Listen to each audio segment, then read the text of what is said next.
Amados irmãos presentes aqui na igreja, os que estão nos recebendo em outras cidades, que a paz do Filho de Deus possa estar nos nossos corações a partir desse instante.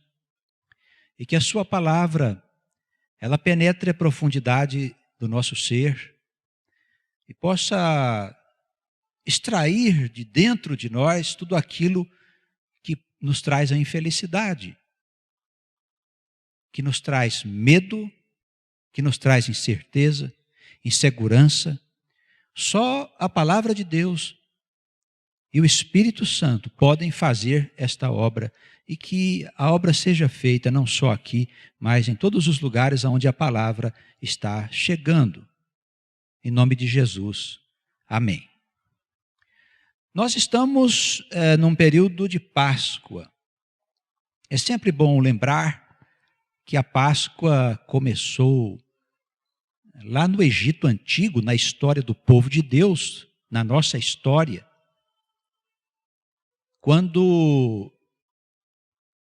o povo estava escravizado já há muito tempo e Deus resolveu constituir a Moisés o libertador.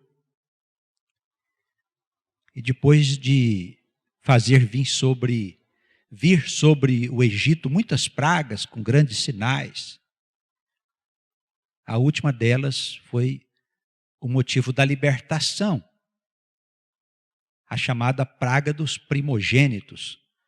Todo filho mais velho dos homens e dos animais também vieram perder a sua vida na noite em que o anjo da morte passou sobre o Egito.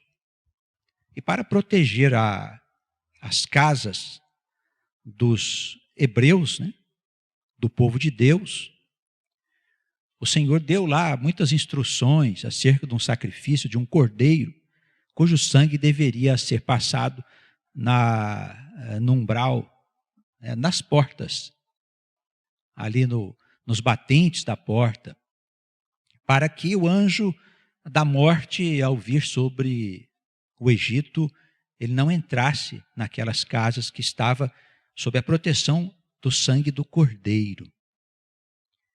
E a Páscoa nos nossos dias é vivida de diversas formas. Muitas igrejas fazem isso, aquilo, até os que não são crentes, os que são ateus também se divertem aí na Páscoa comendo chocolate, dando ovos de presente e tudo mais. Amém, aleluia. Mas nós precisamos entender que a Páscoa, depois de Cristo, ela tem um significado especial para nós que somos o povo santo. O sangue desse cordeiro que foi derramado naquela cruz por nossa causa precisa estar lá na porta da nossa casa, protegendo-a de todo o mal. A Páscoa, para nós que temos a Cristo, ela precisa ser diferente da Páscoa dos homens comuns. É época de celebração, porque estávamos escravos dos costumes e conceitos de um mundo aonde o diabo é senhor. Isso significa que a nossa mente, o nosso pensamento estava dominado até bem pouco tempo por este espírito que vem trazendo destruição em todos os lugares. O Senhor quer nos instruir. O Senhor quer nos ensinar, quer mostrar para nós pela sua palavra as realidades das coisas invisíveis e de como elas podem nos prejudicar, como elas podem nos trazer sofrimento, irmãos. Não só para nós, mas também para os membros da nossa família. Este espírito que está no mundo, ao qual nós servíamos até bem pouco tempo, ele é pai de todas as desordens. Ele conspira contra a felicidade de todos nós. Se você quer se casar, quer ter uma família, quer ter filhos, quer construir alguma coisa que permaneça, ele conspira contra você. E se você não se apegar firmemente ao Cordeiro de Deus, ele destruirá a sua vida. Ele ensinará para você uma maneira de viver que vai levar você para o inferno. É o que acontece com multidões, com aqueles que não se interessam, com aqueles que vão na igreja apenas para fazer de conta. Estávamos há bem pouco tempo escravizados também como o povo de Deus. Como naquele tempo do Egito, não servindo mais ao faraó, mas servindo ao dono desse mundo. Desejamos as suas riquezas, queremos as suas glórias, queremos o seu poder, queremos viver como vivem os homens que têm todas essas riquezas que o ladrão rouba, que a ferrugem corrói. Se nós não soubermos das verdades celestiais, se nós não tivermos certeza da vida eterna, da vida que está além do túmulo, de que nós somos almas eternas, que nós não nascemos na carne, porque fomos chamados deuses, a carne apodrece quando morre. Para sermos chamados deuses, nós não podemos ter saído dela, então nós saímos de Deus, irmãos. Se nós não acreditarmos nesta realidade, se nós não entendermos que é preciso tomar consciência da verdade. Quando a irmã chama os irmãos aqui para vir para estudar a Escritura, a gente quer te ensinar os caminhos desta fé. A gente quer mostrar para você a lógica de Deus, a lógica da vida. Quando você começa a entender a Escritura, parece um absurdo você entender a Escritura, porque disseram que só algumas pessoas podem entendê-la. Como se ela não estivesse acessível a você. Quando você começa a entender a Escritura, você vai ver que muitas mentiras foram contadas para você. Porque Deus quer nos ensinar. O próprio Deus, na forma de Espírito Santo, Ele quer nos ensinar. Ele disse isso na Escritura, não sou eu que estou dizendo. O Espírito Santo quer te ensinar, abrir os teus olhos, mostrar quem você é, mostrar a grandiosidade da vida, da criação, do universo e de como nós participamos, irmãos, dessa comunidade universal dos santos. Acabar com essa estúpida ideia de morte, de que nós viemos aqui para nos divertir. Nós viemos aqui para muito mais do que para beber, para comer, para fazer sexo, para se divertir, para brincar. Existe um mundo a ser construído, uma civilização a ser construída, e não pode ser, evidentemente, irmãos, por meio dos alicerces que foram postos, como disse o nosso exortador, esses alicerces onde a sociedade foi construída, a política, a economia da forma como ela foi cunhada para nós, da forma como ela é dirigida, a política da forma como ela é dirigida em todo o mundo, a forma como nós somos ensinados, as ideias religiosas que tem no mundo, todas essas coisas estão fincadas, estão estabelecidas sobre alicerces frágeis, areia. E uma grande tempestade está se levantando agora, para vir sobre todas as criaturas. Não é sobre quem crê e não crê, não tem nada disso. É um fenômeno natural. É um descontrole generalizado da conduta dos seres humanos, com todo tipo de mal que você puder imaginar e até coisas que você não pode nem pensar que existe. Uma tempestade que vai cair sobre este mundo. E dizem as Escrituras, não sou eu que digo, é ela que está dizendo, que esta casa, a casa dos homens, vai ruir. E que todos esses sistemas que até hoje escravizou o homem, gerou guerras, destruição, injustiça. Vocês podem ler a história. Esses sistemas precisam ser substituídos por um outro sistema, onde se considera Deus. O homem não considera Deus. O homem fala de um suposto Deus, mas ele não faz a vontade desse Deus. Ele não conhece a Deus. Estranhamente, até os religiosos não conhecem a Deus.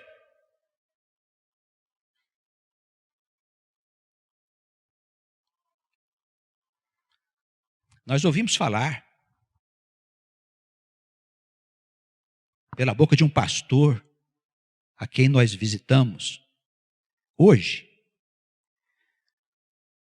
que muitas igrejas estão sendo fechadas na região da União Europeia. Você já deve ter ouvido eu falar isso aqui. As igrejas estão sendo transformadas em boates, em hotéis, porque ninguém mais se interessa por religião. Eu vi uma reportagem hoje, um documentário falando sobre a igreja protestante. Estavam mostrando a igreja luterana. E quando a gente olha o pessoal que está lá assistindo o culto, são algumas pessoas idosas. Algumas igrejas vazias. Jovens, nenhum. O que é que está acontecendo? Irmãos, se a teologia que criou essas igrejas fosse mesmo suficiente e verdadeira, as igrejas estariam cheias de pessoas interessadas em Deus. As igrejas estão sumindo porque a apostasia está entrando no mundo.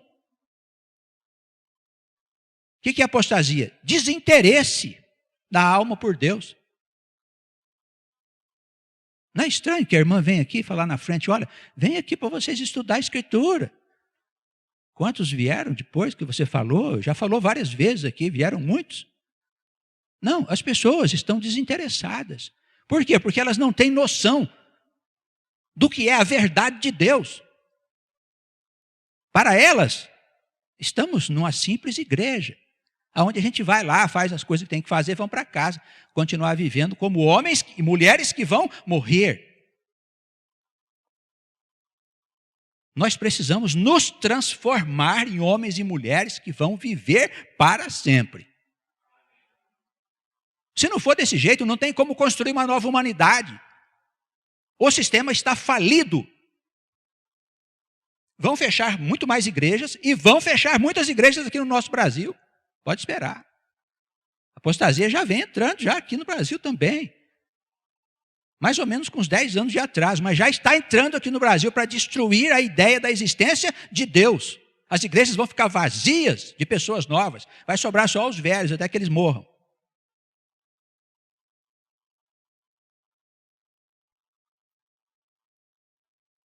Estamos criticando alguma igreja? Absolutamente. Estamos criticando a teologia dos teólogos, estudiosos? Absolutamente. O que nós estamos dizendo é que o que existe não sustenta a vida.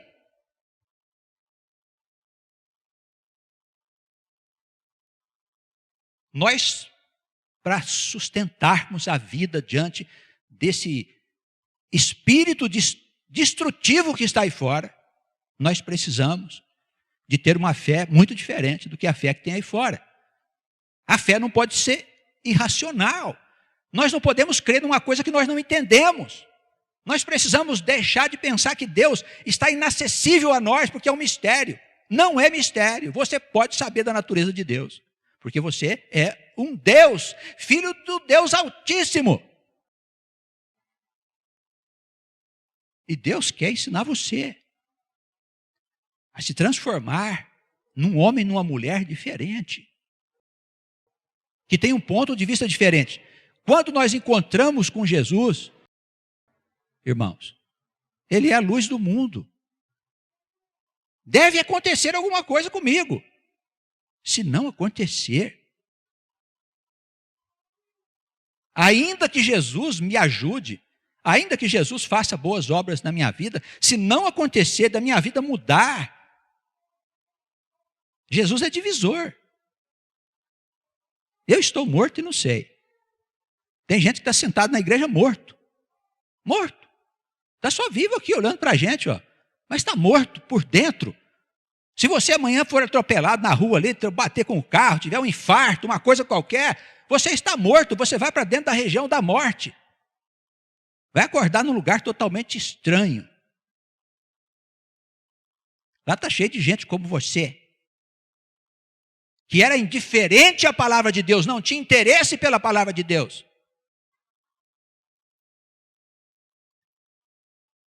Às vezes os irmãos dizem, mas pastor, essa palavra é muito dura. A palavra é muito dura, sim. É como um martelo que bate no nosso coração de pedra, para ver se quebra essa pedra para achar o verdadeiro coração que está lá dentro de você. Você é um filho de Deus, mas você está adormecido, foi colocado num sono letárgico pelo diabo. Eu quero que os irmãos reflitam sobre isso. Se as coisas desse mundo estivessem certas, o mundo não estava indo para a sua derrocada. Eu não preciso convencer os irmãos. Os fatos convencem vocês. Os fatos, liga a televisão, veja o noticiário internacional. Deixa de ficar vendo essas TVs abertas que promovem esses programas de baixa qualidade. Vê o noticiário, vê um documentário, vê o que está acontecendo no mundo. Irmãos, se nós quisermos mesmo fazer parte de uma humanidade séria, construir um mundo de idoneidade, de justiça, onde não tenha fome, onde não tenha guerra, onde não tenha essas pestilências que vai destruindo a vida, nós precisamos mudar a nossa maneira de ser.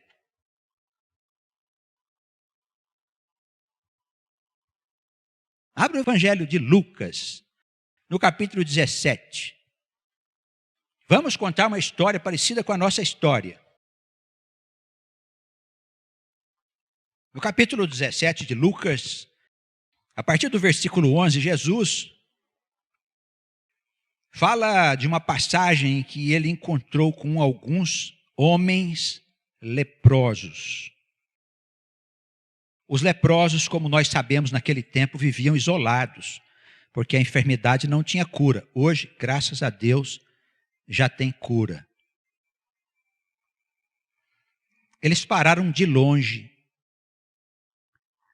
e disseram assim: Mestre, tem misericórdia de nós. Tem misericórdia de nós. E o Senhor, vendo-os, disse-lhes: Ide e mostrai-vos aos sacerdotes. E aconteceu que, indo eles, ficaram limpos daquela lepra. A lepra é uma enfermidade terrível. A carne vai aos poucos apodrecendo, vai cair em pedaços. É um horror. Até bem pouco tempo havia leprosos. Hoje, como há tratamento, a lepra consegue ser dizimada. Mas era muito triste a gente conviver com um leproso. Tanto que no Brasil havia leprosários, né? Em alguns estados tinha leprosário. O leproso era levado para lá, não tinha como você conviver com ele em casa. Eu tive a oportunidade de conviver, de conhecer e conviver com um leproso. E pude ver ao vivo como é uma coisa que não tem nada igual.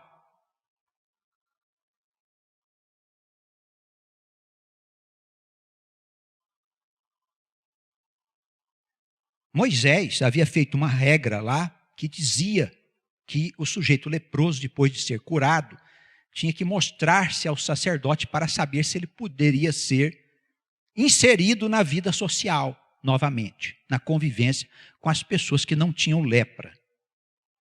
Jesus só disse a eles assim: vai e mostrai-vos aos sacerdotes. E eis que, de um momento para o outro, eles ficaram limpos daquela enfermidade.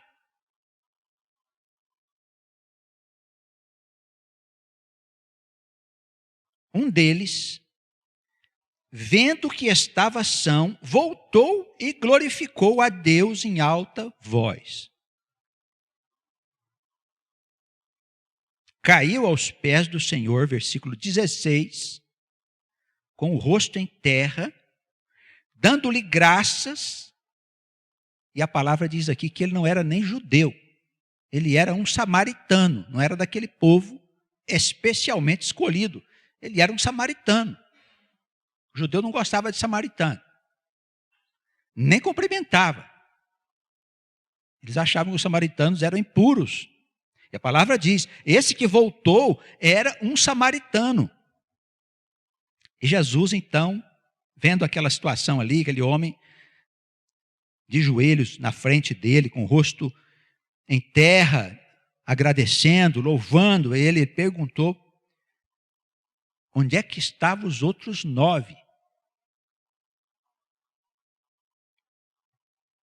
O Senhor diz, não houve quem voltasse para dar glória a Deus, senão este estrangeiro. E disse-lhe, levanta-te e vai, a tua fé te salvou. Amém. Irmãos, o Senhor nos ajuda todos os dias. Mas preste atenção, o fato do Senhor nos ajudar não quer dizer que nós estamos salvos. O fato de nós termos um relacionamento com o Senhor e Ele nos amparar, não quer dizer que nós estamos salvos, porque nem sempre nós voltamos aos pés do Senhor em humildade para dizer a Ele, louvado seja o Deus que me curou. Nós não fazemos isso.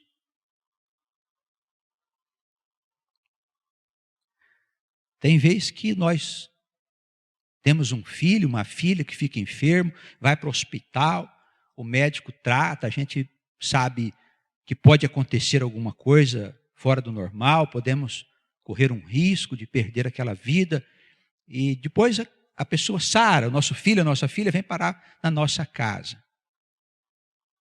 E nós acabamos acreditando a cura, frequentemente aos médicos, à ciência do mundo, esquecidos de agradecer ao nosso Deus. Não é mesmo? Eu estava antes da nossa pregação, antes de nós começarmos aqui a explanação da palavra, estávamos falando, eu e o pastor Joel e o pastor Alex, conversávamos ali sobre as provas da vida. E recentemente o filho do pastor Alex esteve internado, o que despertou nele umas semanas de preocupação.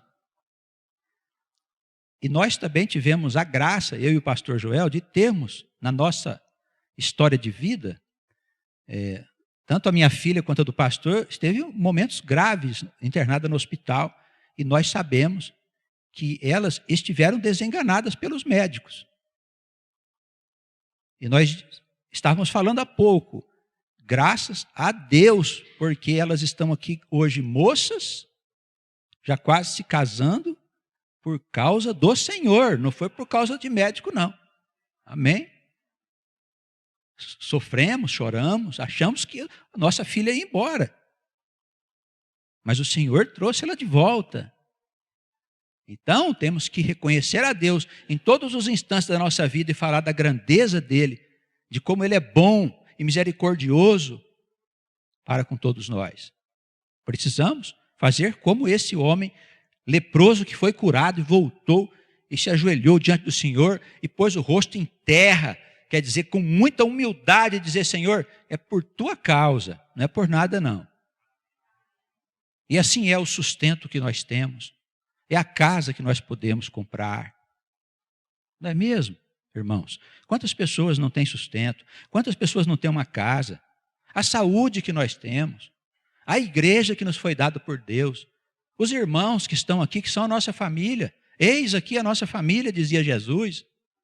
Quando chegarmos no céu, quem que vai estar do nosso lado? Por acaso são os nossos familiares consanguíneos? Esperamos que sim. Eu mesmo tenho muitos que não estão aqui. Gostaria que estivesse. Mas dizem que o profeta na sua casa não tem valor. Não é verdade? Mas são filhos de Deus, entregamos ao Senhor, mas esta família que está aqui, estes homens e mulheres que estão reunidos aqui e que têm vindo aqui para conosco estar em comunhão com Deus, ouvindo a palavra de Deus, com toda certeza, um dia nós estaremos juntos na eternidade. Porque somos a família do Senhor. E Ele nos prepara para muitas outras coisas. Precisamos reconhecer esse Deus. Ele entrou na nossa vida. Jesus entrou na nossa vida a hora que a gente estava cheio da lepra do mundo. Qual que é a lepra do mundo? A mentira, a vaidade, o interesse pelas riquezas, pelo poder, o abandono dos pais, a desonra de Deus, a inveja. Todas estas coisas constituem-se em lepra desse mundo. Quando Jesus chegou na nossa vida, nós estávamos cheios dessa lepra, irmãos. E o Senhor entrou na nossa vida e mudou a nossa vida. Nós precisamos reconhecer isso e dar testemunho. Não se envergonhar do Senhor, não.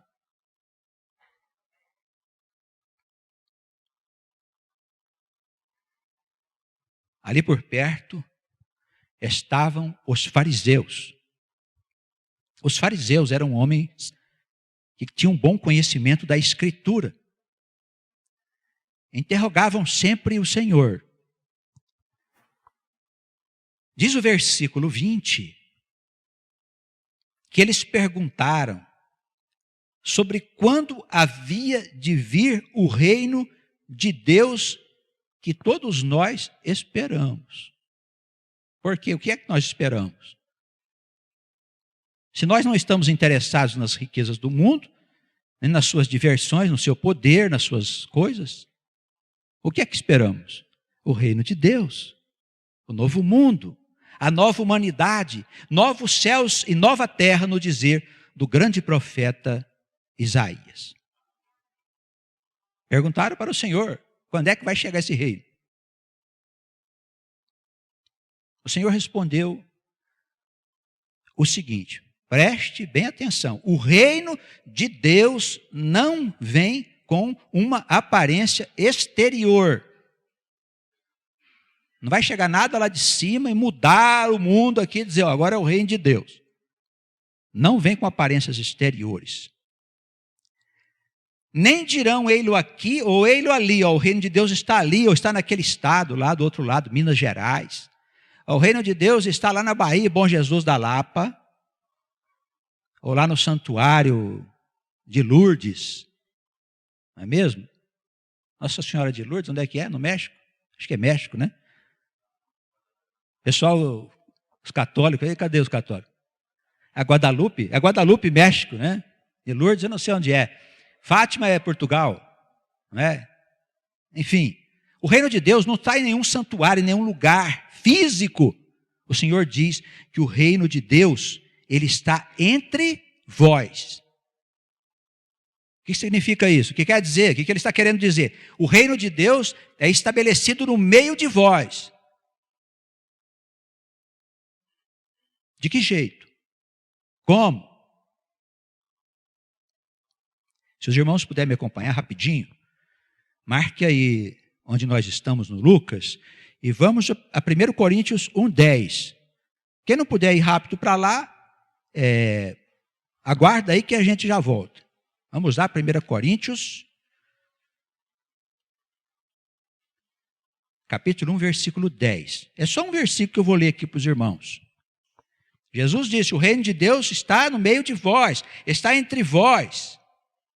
Apóstolo Paulo escreveu à igreja de Corinto, aqui na introdução da sua carta, na primeira epístola, no versículo 10, ele diz assim, eu vou pedir uma coisa para vocês. Paulo era o instrutor da igreja. É o pai da igreja cristã em todo o mundo. Vou pedir uma coisa para vocês, irmãos. Eu vou pedir uma coisa não em meu nome. Eu vou pedir uma coisa para vocês em nome de nosso Senhor Jesus Cristo. O que ele pediu? Que digais todos uma mesma coisa. e que não haja entre vocês divisões, dissensões, desentendimentos. Antes que vocês sejam unidos em um mesmo pensamento e um mesmo parecer. Amém? Isso é reino de Deus. Está entre vós. É um estado de espírito. Eu pergunto à igreja, aos irmãos que nos recebem a palavra em outras cidades, será que nós, olhando o mundo, assim a gente dando uma olhada geral no planeta, nas pessoas, na maneira como elas vivem, as suas vidas, nós podemos dizer que elas estão em harmonia, que elas estão em entendimento, ou elas vivem brigando umas com as outras? Então, o reino de Deus não pode estar na terra. Por quê? Porque, irmãos, se existe desentendimento e dissensões,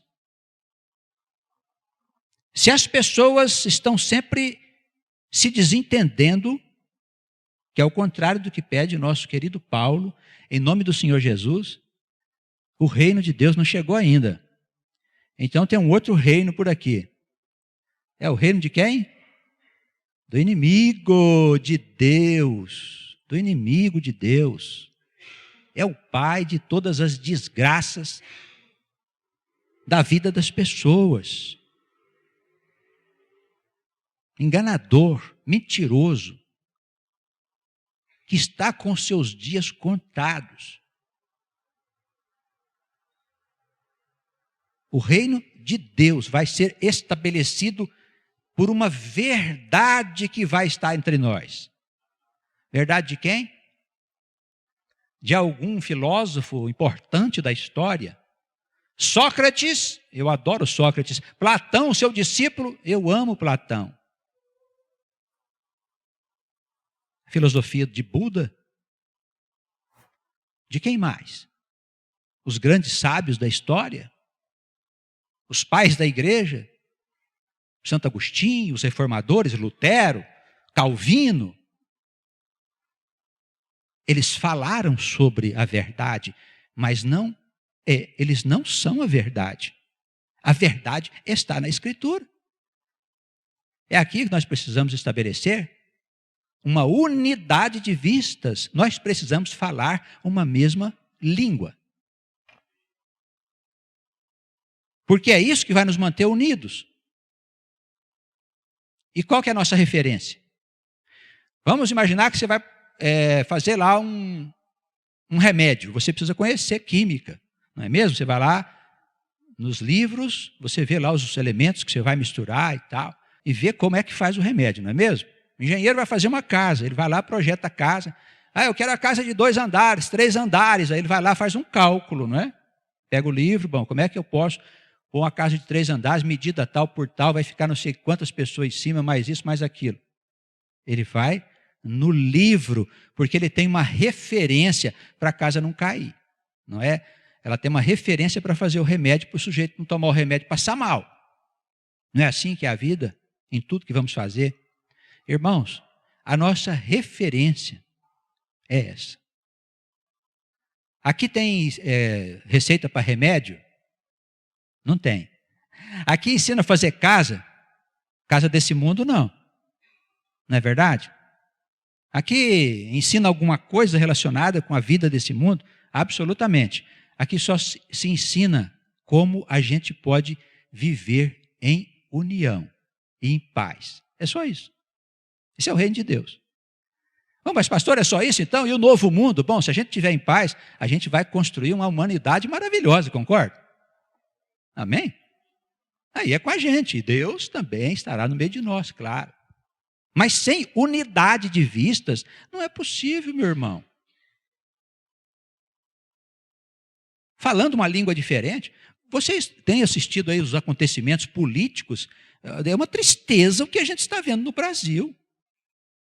Supõe-se que os políticos tenham algum princípio, não vamos dizer de muitos princípios, mas algum princípio que lhes permita se entender entre eles.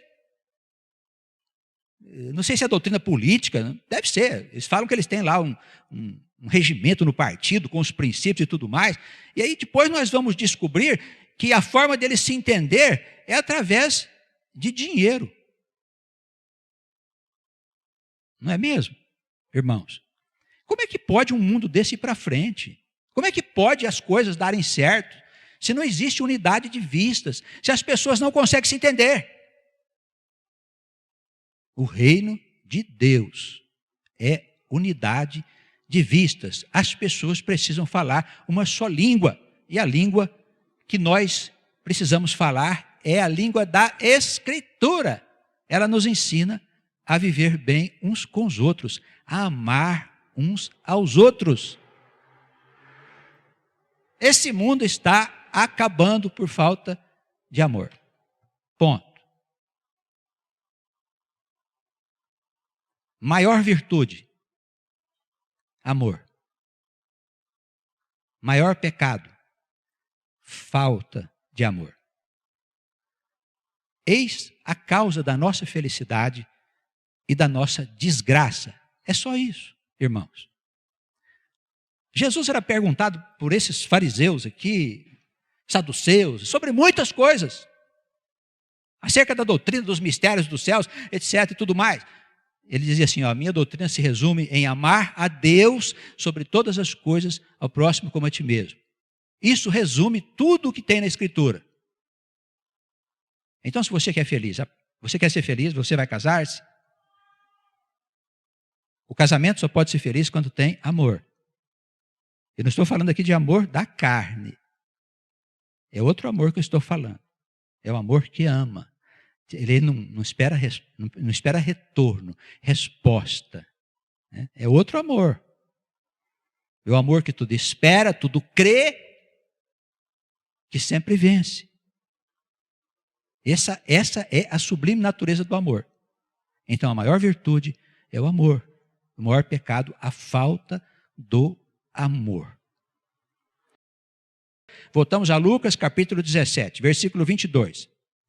Dias virão em que desejareis ver um dos dias do Filho do Homem, e não o vereis. E dir-vos-ão, eis que ele está ali, que ele está em outro lugar, não vá nesses lugares, nem sigam essas pessoas, porque como um relâmpago que ilumina a extremidade de um a outro lado do céu, assim será também o Filho do Homem na sua vinda. Então ele fala, quando o Senhor voltar, ele não vai estar num lugar. Se alguém disser que ele está lá, não acredite. Numa casa, num templo, num lugar, numa montanha, não. Ele diz, vai haver um sinal no céu, semelhante a um relâmpago. Todas as pessoas vão ver o sinal do Filho de Deus na sua volta gloriosa. Amém? Em qualquer lugar do mundo. Está escrito. Mas primeiro convém que ele sofra, que eu padeça, que ele padeça muito e seja reprovado pela geração daquele tempo. E como aconteceu nos dias de Noé, assim também será nos dias do Filho do Homem. O que aconteceu no dia de Noé? Que você passou, versículo 27. As pessoas comiam, bebiam, casavam-se e davam-se em casamento. Até o dia em que Noé entrou na arca, veio o dilúvio e consumiu a todos. Ele está alertando aqui sobre o problema agora da chegada do reino, hein? Ele diz, vai haver sim um sinal no céu, só que preste atenção, tome cuidado. Porque no tempo de Noé, ele avisou o povo, ó, vai vir uma inundação danada aí, vai encher d'água, hein? Ninguém acreditou. Todo mundo comia, bebia, casavam-se, até o dia que chegou a inundação. Versículo 28, da mesma maneira, aconteceu nos dias de Ló. Comiam, bebiam, compravam, vendiam, plantavam e construíam. No dia em que Ló saiu de Sodoma, choveu do céu fogo e enxofre e consumiu toda a população. O Ló foi avisado, ele avisou quem ele conhecia, ó, vai vir enxofre do céu, fogo, vai acabar com tudo. O que o povo fazia? Comia, bebia, comprava, vendia, plantava e edificava. Qualquer semelhança com os nossos dias é mera coincidência. Amém? O que nós sabemos fazer nessa vida, a não ser comprar, vender, comer, plantar e edificar?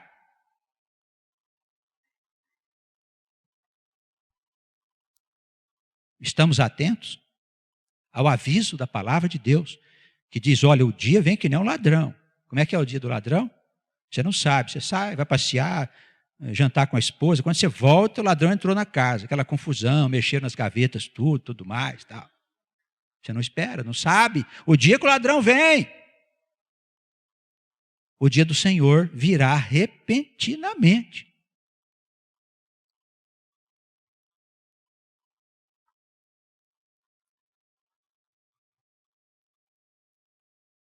Naquele dia, versículo 31, quem estiver no telhado, tendo as suas louças em casa, não desça para pegá-las. Da mesma sorte, o que estiver no campo, não volte para trás. O que o Senhor quer dizer aqui? Que a gente precisa deixar para trás a vida velha.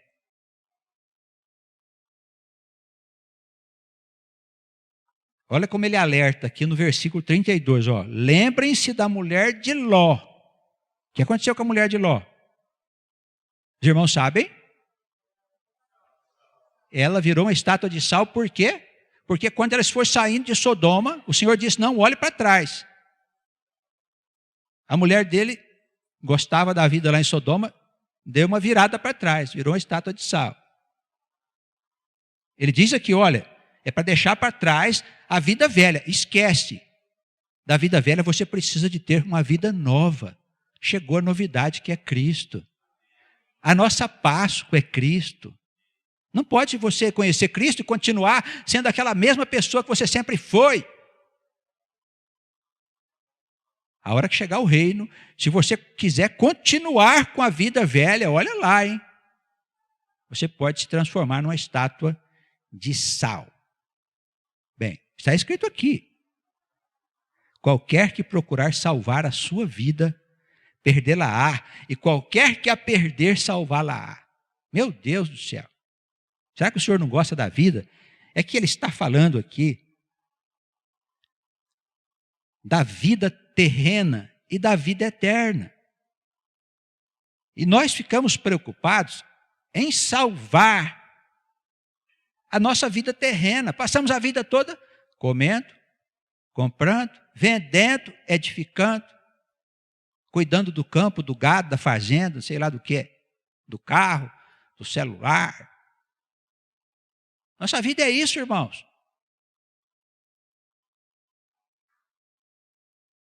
O Senhor disse, olha, quem quiser salvar esta vida, vai perdê-la.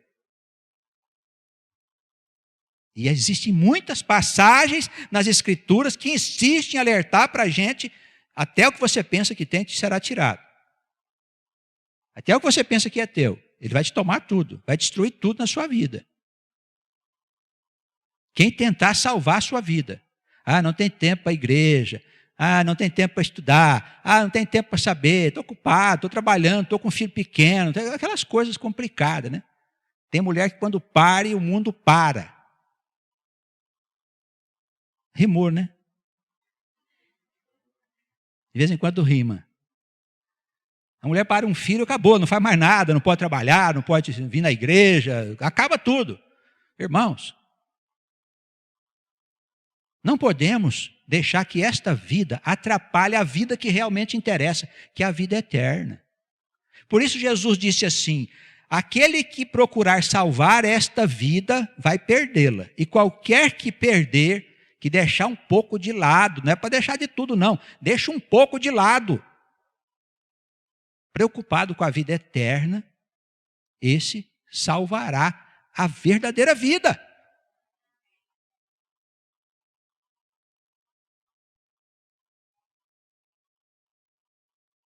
Naquela noite estarão dois numa cama, um será tomado e outro deixado. Duas estarão moendo, trabalhando, uma será tomada e outra será deixada. Dois estarão no campo, um será tomado, outro será deixado.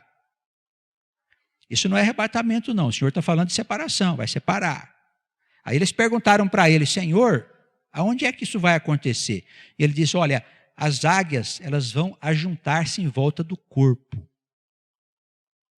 Ele vai ajuntar o seu povo em torno do corpo de Cristo. Amém? Nós vamos estar juntos, nós vamos ser separados desse mundo para nos unir em torno de quem? De um profeta, de um filósofo, de um pastor, de um político. Não, irmãos. Nós vamos estar unidos em torno do Cristo de Deus. Onde estiver o corpo, aí se ajuntarão as águias. Nós somos as águias do Senhor. Amém? Que a igreja seja abençoada, o Senhor possa derramar do seu Espírito sobre nós. No dizer de Paulo, o Espírito penetra a profundidade do nosso ser, lá na separação do corpo com a alma. De tão profunda é essa entrada dentro do nosso ser para trabalhar lá dentro de nós, para aumentar a nossa fé, para tirar todos os maus pensamentos que nos atormentam.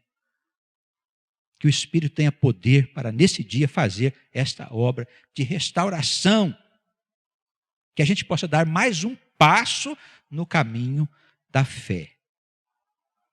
Que sejamos todos abençoados, os irmãos reunidos aqui e a igreja que recebe a nossa palavra em outros lugares. Por Jesus Cristo, Senhor. Amém.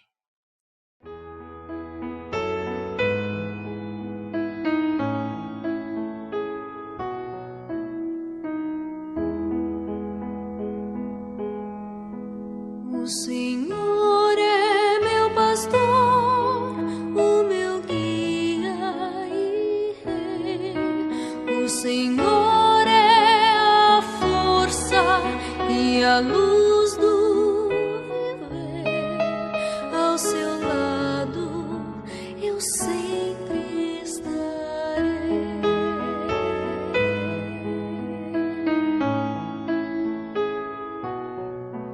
Os seus olhos vigiam, seu amor nos conduz.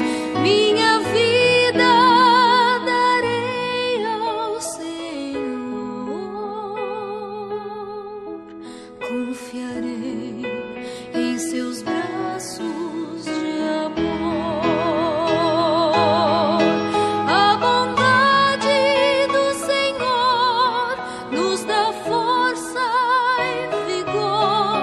Sua palavra é qual luz que meus passos conduz. Não temerei, pois comigo